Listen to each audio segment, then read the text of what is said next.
Assalamu alaikum warahmatullahi wabarakatuh. Ashama akkam nagaa jirtan har'a kan isin argisiisu emailli keenya warning jala jirama warning jala hin jirutu step verification akkamitti itti guutatu dandeenya recover phone number fi recover email akkamitti itti guutatu dandeenya yookaan akkamitti irraa jijjiirratu dandeenya channel biyya namaatti banannee gizee biyyatti galle lakkoofsa biyya keenyatti akkamitti jijjiirratu dandeenya achuma teenya akkamitti itti guutatu dandeenya jettanii kan rakkattan gaafii keessan irratti hundaa'uun bifa viidiyootiin qabadde isinii daadheetiin jira eegaa isinillee like share gochuu hin dadhabinaan isiniin jaa kallatti man kara baromsa isin dabarsa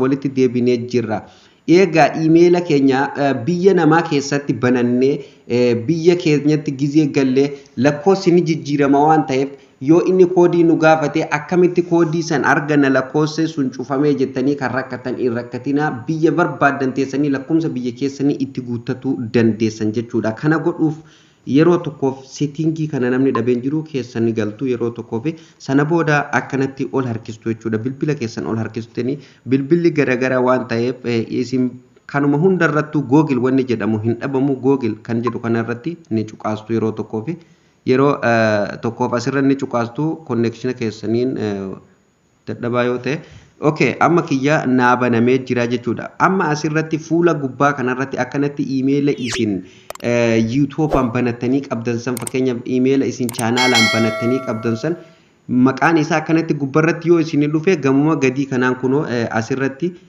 manage your Google account bakka jedhu kanarratti cuqaasuun gar fuulduraa deemtu yoo email biraa immoo fayyadamaa jiraatanii email channel kan biraatti qayyaratu barbaadan fuula dura kanaan kunoo qasxii tanarratti cuqaasuudhaan email barbaadan keessaa fudhatanii gar fuulduraa deemtu jechuudha tole ani amma kanuman irratti guutee isin argisiisame manage your Google account bakka jedhu kanarratti click gootun yeroo tokkoo fi kunoo akkanatti naaf baha jechuudha amma email kuni kunoo asirratti ni argitanii balaa fi balaa gidduu jira jechuudha amma okay isa kana amma mataa gubbarratti kunoo asirratti home naa fide asirratti immoo personal info naa fide asirratti data and privacy naa fide isin maal gootu gamana sarkistu jechuudha karaa harka bitaa sarkistanii security bakka jedhu kanarratti click gootu yeroo tokkoof sana booda kunoo akkanatti naa fida jechuudha amma ni argitan kunoo you have security bakka jedhu kana jechuudha kunoo asirratti illee tuxxanii fakkeenyaaf mallattoo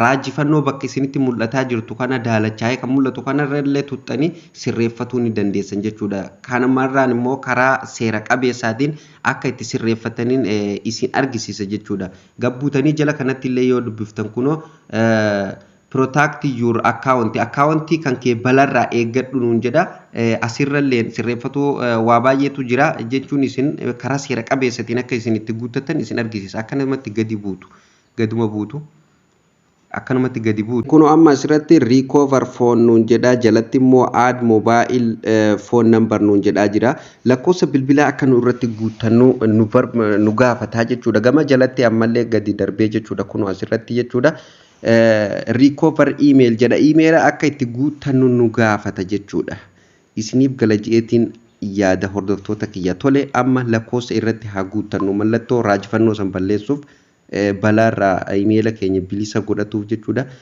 nama YouTube fayyadamaa jiruu fi websaayitoota garagaraa fayyadamaa jiru hundaa'u viidiyoon kun ni fayyada jechuudha kan ganaa chaanaala banatu deemulleef ni fayyadaa jechuudha tole emailli kamiyyuu yoo recover emailli recover foonii nambarii hin qabne jechuudha faayidaa tokko isiniif hin qabu bannaan deebi'uun isaa ni jabaata jechuudha yeroo takka yoo isin harka haak ta'e deebi'uun isaallee ni jabaata jechuudha kanaafu yoo two step verification irratti illee lakkoofsa biyya keessanii biyya namallee yoo jiraatan lakkoofsa biyya keessanii yoo irra guuttatan baay'ee takka murteessaadha jechuudha kanaafu recover phone numberiin baay'ee murteessaadha jechuudha hanga feete yoo password illee beektan guyyaa tokko koodii isin gaafatuun isaa waan hin oolle keessafuu bilbila haaraa bitattanii bilbila irraa bilbiratti dabarfatu yoo feetan yookaan bilbila irraa kompiitaratti dabarfatu yoo feetan tasuma isiniif hin taru koodii isin gaafata waan ta'eef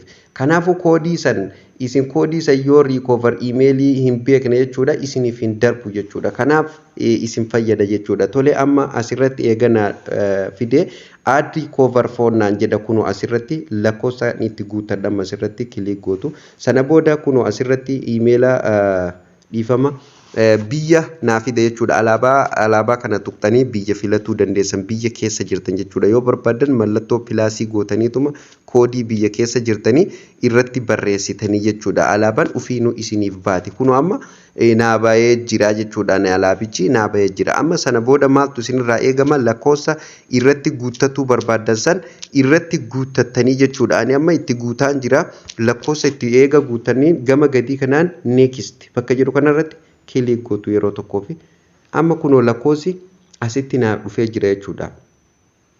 Lakkoofsa kana fuula duratti ulee yookaan waan akka qalamaatu jira ishee tana gadi tuttanii lakkoofsa yoo dogoggoraan itti guuttan bakka kanaan sirreeffatuu dandeessan eega kana hunda itti guuttanii akka koodii nu erguuf maal gootu gama gadii kana kunoo get code bakka jedhu kanarratti kilik gootu yeroo tokkoof. Eega asirratti koodii akka koodii bilbila isin irratti ergattan sanirratti koodiin isinii dhufa ani amma kunoo koodiin naa dhufee jira jechuudha amma koodiin naa dhufee jiran koodii naa dhufe kana asirratti naqadhaa kunoo amma koodii itti galfadheen jira gama gadii kanaan verify bakka jiru kanarratti kilik gootu verify bakka jiru irratti kilik gootu kunoo amma lakkoofsi suni asirratti naagalee jira jechuudha lakkoofsa irraa delete godhullee yoo barbaadan eega itti guuttan kunoo mallattoon ida'uu fuula dura jirti mallattoo ida'uu tuttanii irraa gubuu dandeessan duubatti yoo deebinu kunoo yoo qayyaratuu feetanillee dhiifama asumaan ulee tana tuttanii itti qayyartu jechuudha amma gara duubaa deebinu kunoo amma lakkoofsi sun asitti naabayee jira jechuudha mallattoon raajifannoo kan reeffas jiru suni lakkoofsi bakka san bu'ee jira jechuudha amma maal asitti galfanna gama gadii kanatti maaltu nu hafe recover emailiitu nu hafe tole eega asirratti kilik gootanii ni eeggattuun hamma inni isiniif banu jechuudha amma asirratti emaila itti guuttan emaila haaraa lafaa bantanii yookaan yoo kan duraan qabaattan jiraate asirratti guuttan kan chaanaala keessaniitii miti kun hubadhaa emaila keessaniin jabeeffatuuf akka nama ufii mana keessa taa'ee zabanyaa yookaan eegduu boodigaardii ala kaayyatee jechuudha isiniif galaa miti. Balaan hundinuu jechuudha chaanaala keessan gatiin chaanaala keessan balaan dhaqqabu baay'ee dhiphoodha jechuudha isa kanarratti yoo guuttattan jechuudha kanaafu wanti kun yeroo baay'ee chaanaalli reused contact illee sababa two step verification isin cufatuu dhabdaniif waan kanaan kan wal qabatu yoo email keessan kun eegamaa ta'uu baatee hattuuf banaa gootanii dhiiftan isin adaba jechuudha YouTube illee jechuudha chaanaalli illee kanaaf asirratti amma emaila keessan itti guuttattu jechuudha emaila kan biraa kan emaila chaanaala keessaniitiin eeggattan itti guuttattu jechuudha ani amma mee asirratti itti guuteen isin argisiisa kun amma eega emaila keessan akkanatti itti guuttattanii gama gadii kanaan next bakka jedhu kanarratti ni cuqaastu eega cuqaastan kunoo akkanatti koodii nu gaafataa jechuudha verification code nuun jedha amma koodii isaa san deemee fudhadhee isinitti dhufa kunoo amma koodii fudhadhee deebi'eetiin jiraani koodii dhufee kooppi gootaniituma emaila keessanirraa emaila reefuun tana asirratti guuttasirratti koodiin isiniif ergama waan ta'eef koodii achirratti isiniif ergamu san achirraa kooppi gootanii fidanii asirratti peesti gootanii jechuudha asirratti eega guuttan kunoo gama gadii kanatti verify jedha asirratti verify gootu verify ni tuttu ni banamu kunoo amma itti guuttadheen jira jechuudha gama gadii kanatti ilaalaa kunoo asirratti recover email verified naan jedhee jira amma uf duuba deebitu kunoo amma asirratti ilaalladha sirritti adda baafadha ilaalati kunoo na lakkoofsi kiyyaa fi emailli kiyyalleen naa galee jira recover email and recover phone number hundinuu irratti naa galee jira jechuudha bakka reefu mallattoo raajifannoo jirtu san sirritti irratti naa galee jira amma maaltu nu hafe two step verification akkamitti cufatuu dandeenya yookaan banatuu dandeenya kunoo amma asirratti two step verification jedha gama gubbaarratti off ta'ee jira two step verification is off two step verification kan kee cufaadha amma isa kana banuuf qasxii fuula dura jiru kana ni tuqtu jechuudha ni eeggattu sana booda yeroo inni isiniif bane kunoo amma akkanatti naa fidee jira jechuudha asirratti ni ilaallattanii amma asirratti kuni fakkeenyaaf emaila kee maal jedha asirratti emaila keessa yeroo namni seenuuf yaale haak isin godhuuf yaale email isin chaanaalaan qabda san chaanaala keessanillee yeroo namni haa godhuuf isin yaale yoo paaswordii beekeellee namni sun yoo paaswordii beekee itti naqateellee koodii isa gaafata hanga isin koodii san kennitaniifu jechuudha. Tasuma namni sun emaila chaanaala keessanii seenee haak isin godhuu hin danda'u isinirraa cabsuu hin danda'u. Sababa two step verification isin cufatuu dhabdan kanaaf chaanaalilleen isin adaba jechuudha. Reused contactiin isin adaba dhuguman isinin jedha kana sirriitti sirreeffadhaan isinin jedha. Tole amma kana godhuuf kunoo gadi buutanii get started bakka jedhu kanarratti kilik gootu yeroo tokkoof jechuudha. Ni eeggattuun hamma inni isiniif banamu jechuudha. Amma kunoo asirratti naa dhufee jira. Asumaan bilbila keessan emaila keessan keessa nama jirullee kunoo bilbila keessa isin emaila kanaan fayyadamaa jirtan maqaa isaa waliin asirratti fidee isiniif kaa'e. Kana immoo emaila keenya nama meeqaan waliin fayyadamaa jira kan jedhu gar fuulduratti isiniif qabadhee kan dhufu ta'a viidiyoon jechuudha. Abdiin na eeggadha. Tole amma asirratti maal gootan continue bakka jedhu kanarratti kilik gootu yeroo tokkoof kunoo amma asirratti lakkoofsa nureefu itti guutanne san ufuma isaatiin automaatikaalii itti nuuf guuta jechuudha. Biyya lakkoofsi sun keessa jirullee walumaan ufumaan itti isiniif guuta. Amma gama gadii kanatti bilbilaan sagaleen akkasitti himnu barbaadamoo teekist miseejii akkasii erginu barbaaddaa jedha. Yoo akka afaaniin isinitti himan barbaadan foon kool bakka jedhu kanarratti akkanatti qalama kana dibdanii irratti tuttanii sanduuqa duwwaa kana keessatti jechuudha. Sana booda seendi goota. Yoommoo teekist miseejiin akka isiniif ergamu kan barbaadan ta'e kunoo amma kiyya teekist miseejii irra jira. Teekistima kanarra keessanii seendi bakka jedhu kanarratti kilik gootu. Amma ni eeggattu jechuudha. Kunoo amma koodii na gaafate jechuudha. Koodii lakkoofsa sanii na gaafachaa jira. Amma koodii sunillee kunoo naa dhuftee jirti. Koodii san eega kooppi godhatanii bakka kanarra dhuftanii peesti gootan sana booda next bakka jedhu kanarratti cuqaastu. Amma asirratti kunoo naa fidee jira jechuudha. Emaila kiyyallee emailli kuni keetii eeyyee kiyya bilbila maqaa bilbila kan keetii fi hanga ati emaila kanarratti bilbila meeqaan akka fayyadamaa jirtu hundumaa kunoo asirratti fidee naa kaa'ee jira jechuudha. Sirriitti ilaaluu dandeessanii kunoo asirratti naa fidee naa kaa'ee jira. Waanuma hundaayyuu kunoo asirratti naa kaa'ee jira jechuudha. Kanaafuu isin maaltu isinirraa eegama gama gadii kanaan turn on bakka jettu kanarratti kilik gootu. Ni eeggattu kunoo amma asirratti naa dhufee jira jechuudha. Ilaaluu dandeessan bilbila isin keessaa qabdan hundumaa asin naa fidee jira. Gama gadii kanatti yeroo gadi buutan immoo kunoo verified naan jedhee jira. Lakkoofsa kanaan verified taatee jirta emaila kanarratti jechuudha.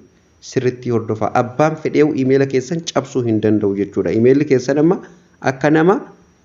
akka nama jechuudha waraanaaf humna gahaa qabuuti jechuudha.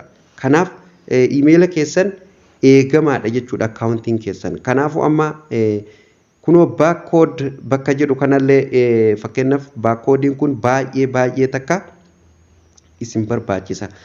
Maaliif nu barbaachisaa yoo kan jettan ta'e mallattoo xiyyaaraatu irra jira. Baakkood bakka jedhu kana maaliif nu barbaachisa yoo ta'u fakkeenyaaf yeroo lakkoofsi isin emaila kanaan banattan sun isin jalaa bade yookaan recover emailiin kunillee yoo isin jalaa bade biyya keessan galtanii kamumti biyyaa sunillee yoo isin jalaa cufame yookaan biyya keessan qayyaratanii yoo isin jalaa cufame lakkoofsa asirratti amma isin argisiisu kana akka koodiitti itti fayyadamtanii bakka lakkoofsa sanii buutanii silaa kan lakkoofsa irratti koodii isiniif ergusan koodii san yoo kan itti nattan isiniif banama emailli keessan jechuudha. Kana godhuuf fuula dura isaa qastii kana inni tuttu ni eeggattu. Kunoo amma asirratti illee emaila kiyya naa fidee paaswordii na gaafate. Paaswordii emaila keessanii kan chaanaalaan banattan san asirra jiraatuu qaba emailli suni maqaan isaati. Sana booda emaila keessan san paaswordii isaatti guutanii next gootu. Sana booda next ni gootu ni eeggattuuni kunoo gubbaa kanaan barbaadaa jiranii argitanii. Connection kiyya baay'ee dadhabaadha. Amma kunoo akkanatti naa dhufee jira jechuudha. Get backcode naan jedhee jira amma asirratti koodii akka itti naqadhuuf na gaafata jechuudha. Backcode akka itti naqadhuuf na gaafata. Sana booda isin bakka kanarratti kilik gootu. Kunoo amma koodii naa fidee jira jechuudha. Koodii kana yeroo takka al takka duwwaa itti fayyadamtan isiniif gala. Al takka duwwaa itti fayyadamtan yeroo bilbilli keessan isin jalaa cufame sanitti jechuudha. Yeroo waan emaila keessanii banatan san koodii isaa bakka irraa argattan dhabdan yookaan lakkoofsa keessan irraanfattan iimeela keessan irraanfattan koodiin isaa isa kana jechuudha. Koodii kanaaf qabaannan bilbila keessan iimeela keessan akka addaa kanatti itti taphattanii jechuudha. Amma kana yookaan iskiriinshoot godhataniiti lafa kaayyattan kutaa dookumantarii keessanii keessatti jabeeffattan. Sanni yookaan immoo bakka gadii kanaa kunoo daawunlood koodis bakka jedhu kana tuqtanii daawunlood godhattan. Bakki reefuun tana kunoo amma bakka two step verification irratti reefu daalachaa'ee jiru sanii kunoo raa'itii itti naa godhee jira jechuudha. Amma waanum hundaa'u guuttadheetiin jira jechuudha. Recover emailii guuttadheen jira, recover phone numberii guuttadheetiin jira, two step verification guuttadheetiin jira, baakkoodii gadi buufadheetiin jira. Waanuma hundaa'u sirreesseetiin jira. Tole amma bakka recover phone numberii fi recover emailii jedhu san irratti lakkoofsi kiyya galee jira, mallattoo raajifannoo sun baddee jirti. Walumaan ilaalaa jira jechuudha. Fuula keessan duratti sirreessaa jira. Amma bakka reefuun tan mallattoo raajifannoo jirtu gubbaa sanitti kunoo raa'itii itti naa godhee jira jechuudha. Seddeetti kunoo asirratti ilaallatuu dandeessan jechuudha. Iimeelli kee eegamaadha naan jedhee jira. Sikuriitii ta'ee jira naan jedhaa jira. Kanaafuu obboleeyyan kana biraan ammallee waan tokko kan isin argisiisuutu jira. Mee isa kana kunoo gadi buutanii isa kana jechuudha. Waan baay'ee isin barbaachisu mallattoo global waan irra jiru kana yeroo tokkoof kilik gootu. Isa kanallee kunoo amma cufaa jira jechuudha.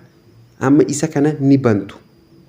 Isiniif galaami isa kana yoo isin bantan biyya kamiirraa akkaawuntii keessan namni seenuu hin danda'u. Yeroo san kallattiin automaatikal isiniif ergaa jechuudha.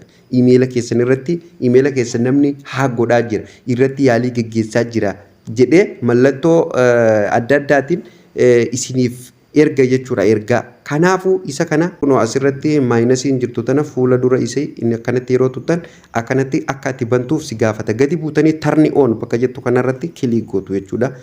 Amma kunoo raa'itii naa dha'ee jira jechuudha itti naaf.